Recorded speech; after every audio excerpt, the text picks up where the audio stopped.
Brought to you by Penguin.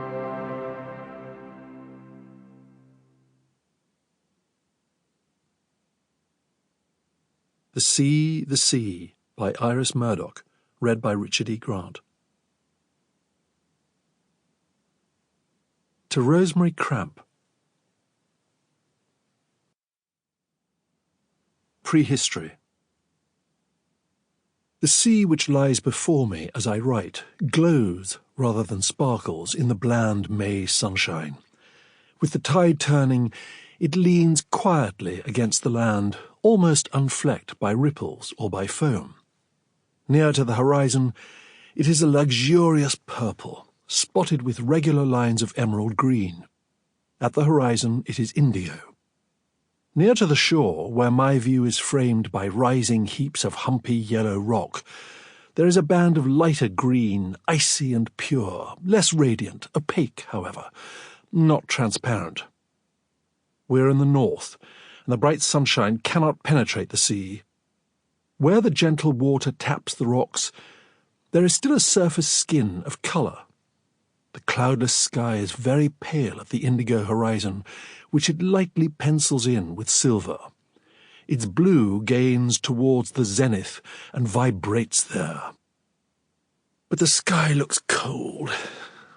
Even the sun looks cold. I had written the above, destined to be the opening paragraph of my memoirs, when something happened which was so extraordinary and so horrible that I cannot bring myself to describe it even now after an interval of time, and although a possible, though not totally reassuring, explanation has occurred to me.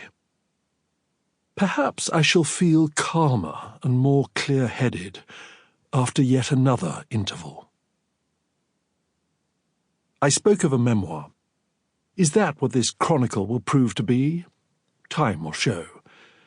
At this moment, a page old, it feels more like a diary than a memoir. Well, let it be a diary then. How I regret that I did not keep one earlier. What a record that would have been. But now the main events of my life are over, and there is to be nothing but recollection in tranquillity. To repent of a life of egoism? Not exactly, yet something of the sort. Of course I never said this to the ladies and gentlemen of the theatre. They would never have stopped laughing.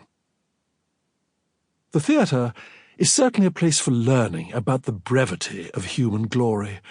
Oh, all those wonderful, glittering, absolutely vanished pantomimes. Now I shall abjure magic and become a hermit, put myself in a situation where I can honestly say that I have nothing else to do but to learn to be good.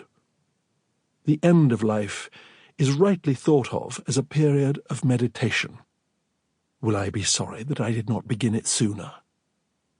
It is necessary to write, that much is clear, and to write in a way quite unlike any way which I would have employed before. What I wrote before was written in water, and deliberately so. This is for permanence, something which cannot help hoping to endure.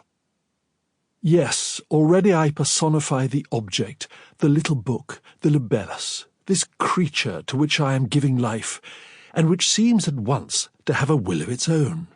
It wants to live, it wants to survive.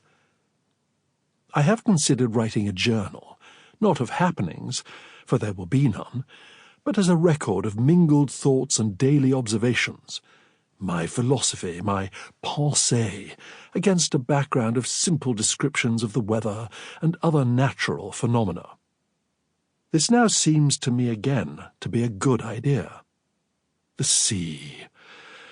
I could fill a volume simply with my word pictures of it. I would certainly like to write some sustained account of my surroundings, its flora and fauna.